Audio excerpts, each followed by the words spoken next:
Olá, pessoal do oitavo ano, tudo bem com vocês? Então, pessoal, hoje nós faremos a nossa atividade de língua portuguesa 3, ok?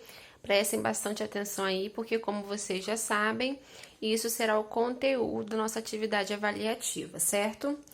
Então, pessoal, aqui no número 1, nós temos uma tirinha que está escrito o seguinte: meu pai fica pedalando essa bicicleta, mas nunca vai a lugar nenhum. Deve ser uma metáfora da existência dele. Então, repara que o pai fica nessa bicicleta, porque até mesmo porque é uma bicicleta de praticar atividade física, não é uma que vai para algum lugar mesmo, a convencional que a gente usa. E ele fica nela aí a vida inteira e não sai do lugar, ok? E aí, número 1.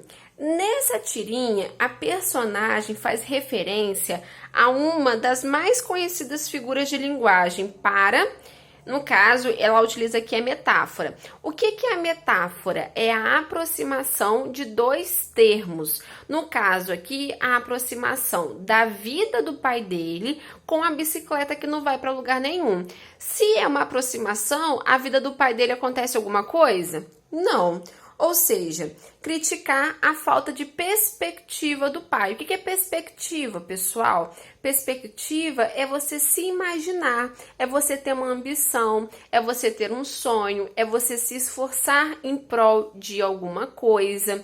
Nesse caso aí, a vida do pai dele é parada. Uma pessoa que é parada, uma pessoa que não está sonhando, que não tem desejo, ok? Essa questão aqui, pessoal, não tem nem a ver com o conhecimento da figura de linguagem em si, tem a ver com a interpretação. Então, vamos ficar atentos. Aqui no número 2, a tia trouxe um pequeno poema do Carlos Drummond de Andrade que diz o seguinte: cidade grande, que beleza Montes Carlos, como cresceu Montes Carlos, quanta indústria em Monte Carlos. Montes Carlos cresceu tanto, ficou urbe tão notória, prima rica do Rio de Janeiro. Você já tem 5 favelas, por enquanto, e mais promete. Então, entre os recursos expressivos, pessoal, recurso expressivo e recurso estilístico, como a gente comentou na aula pelo Zoom, são coisas bem parecidas. Empregadas no texto, destaca a... Então, pessoal, metalinguagem é um assunto que vocês nem se aprofundaram ainda, mas metalinguagem é falar no texto do texto. Nós vimos um pouquinho dela quando estudamos crônicas, não sei se vocês estão lembrados. Intertextualidade, que é quando você intercala dois textos, ok? Também não é o caso. Ironia, que consiste em se dizer o contrário do que se pensa, uma intenção crítica. Então, olha só, quando começa aqui fazendo vários elogios, como cresceu Montes Carlos, quanto a indústria em Monte Carlos, cresceu tanto, notória, prima rica, tudo isso são coisas positivas. Quando fala aqui 5 favelas, já não é mais tão positivo. Ah, tia, mas ele é um preconceituoso, que não gosta de favela, que não sei o quê. Então, pessoal, a questão não é essa. O que a favela é, pessoal? A favela é um sinal indicativo de crescimento desigual de um lugar. Significa que algumas pessoas conseguiram ficar em lugares privilegiados, enquanto outras não conseguiram ficar em lugares privilegiados. Significa que alguém está em um lugar que provavelmente não tem saneamento básico, está em algum lugar que provavelmente é uma encosta de morro, que quando chove está correndo risco, etc e tal. Ou seja, é esse tipo de denúncia que está acontecendo aqui, certo? E por isso que é uma ironia, porque está acontecendo tudo isso de bom, mas se está acontecendo crescimento de favela, é porque está sendo desigual, é porque tem alguém na miséria, é porque tem alguém que não tem condições de ter uma moradia decente, ok? Aqui, pessoal, nós temos uma tirinha dos 2 ratinhos, né? E aí vamos ler o que acontece aqui, ó. Fala uma coisa romântica, a ratinha pede. Meu amor é uma caravana de rosas vagando num deserto inefável de paixão. Uau! Agora traduz. Aí você está querendo demais. Ou seja, nem ele próprio sabe o que ele acabou de falar. Aí aqui, pessoal, vocês podem reparar que ele comparou o amor dele à caravana de rosas. Meu amor é tananana. E aí o que acontece? Quando você compara, né, você diz meu amor é, tá vendo o quê? Uma aproximação entre dois termos. E repare que aqui não houve um conectivo. Se aqui não houve um conectivo, mas houve uma aproximação, estamos diante de qual figura de linguagem? A metáfora. E isso, pessoal, responde à nossa questão que vem logo em seguida, ok? No caso, pessoal, responde o número 1, letra A, que pergunta qual é a figura de linguagem da tirinha que a gente leu sobre o casal de ratinhos, certo? Agora, a gente vai ler a tirinha da letrinha B. Foi uma ótima ideia ter trazido o Zezo para assistir o pôr do sol. Há séculos que eu não via ele tão calmo e bem-humorado. Aí, ó, os pais estão satisfeitos aí que o Zezo está de boas aí admirando o pôr do sol. O que é aquilo que ele tem na mão? Um controle? Esse troço não vai mais rápido? Ou seja, para ele o pôr do sol tá o quê? Muito lento. Aí, pessoal, agora eu pergunto quais são as figuras de linguagem que é possível a gente encontrar no texto, ok? Então, temos duas figuras de linguagem. A primeira é a hipérbole, que no caso, há séculos que eu não via ele tão calmo e bem-humorado. Não é séculos, né, pessoal? Séculos são 100 anos, mais de um então nem se fala. Metonímia. Esse troço não vai mais rápido? No caso, a substituição de controle remoto por troço. Show? Vamos agora para o exercício aqui de baixo, pessoal.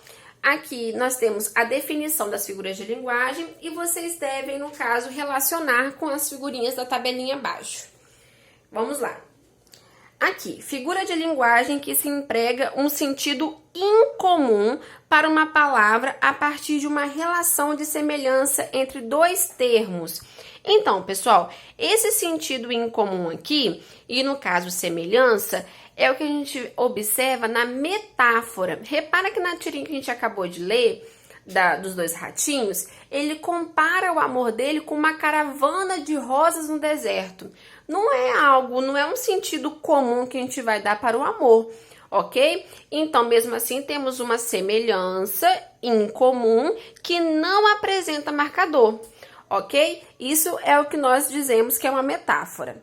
Figura de linguagem que consiste em expressar uma ideia com exagero. Aí já ficou fácil. Qual que é a figura de linguagem que apresenta o exagero? A hipérbole.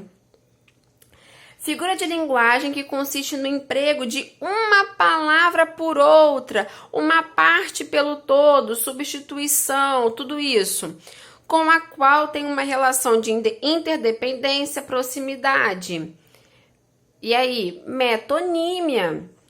Figura de linguagem que consiste em atribuir características humanas a seres inanimados ou irracionais, no caso, a prosopopeia ou personificação. Figura de linguagem que consiste no emprego de palavra ou expressão agradável para amenizar uma ideia desagradável ou grosseira. É o eufemismo, pessoal. Figura de linguagem que consiste em aproximar dois termos a partir de uma característica comum. Faz uso de conectivos como, tal, qual, que, nem, etc. É a comparação.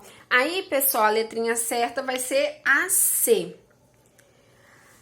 Vamos agora para o número 5. Primeiro de tudo, eu queria falar com vocês que vocês não fazem ideia do quanto que foi tentador para mim não seguir até aqui embaixo colocando mais figuras de linguagem. Mas eu imaginei que vocês não iriam ficar muito contentes comigo se eu fizesse isso. E também porque eu gosto de terminar com um número redondinhozinho assim, e até aqui eu achei que não daria. Mas enfim, vamos lá, pessoal. Número 1. No fim do túnel, o princípio de tudo. Fim, princípio, duas ideias opostas, antítese.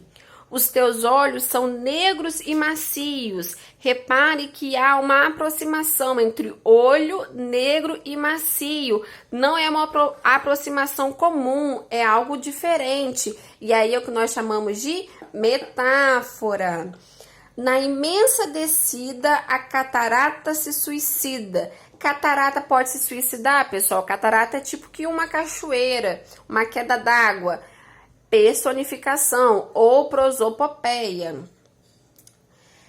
Número 6. Não sabem governar sua cozinha e querem governar o mundo. Nesse caso aqui, está tendo uma substituição do termo cozinha pela própria vida. E querer governar o mundo é querer governar o outro, querer governar uma situação que está fora do seu controle, certo? E essa daqui é a minha favorita. Tia Natália é muito boazinha. Olha só como ela passou pouquinho exercício. Ironia, a tia sabe que ela tá passando bastante exercício, mas é para o bem de vocês, que vocês consigam aprender o conteúdo direitinho. Qualquer dúvida, pessoal, só fazerem contato comigo. Um beijo, estou com muita saudade de vocês. Espero que a gente se veja o quanto antes, mas tá difícil.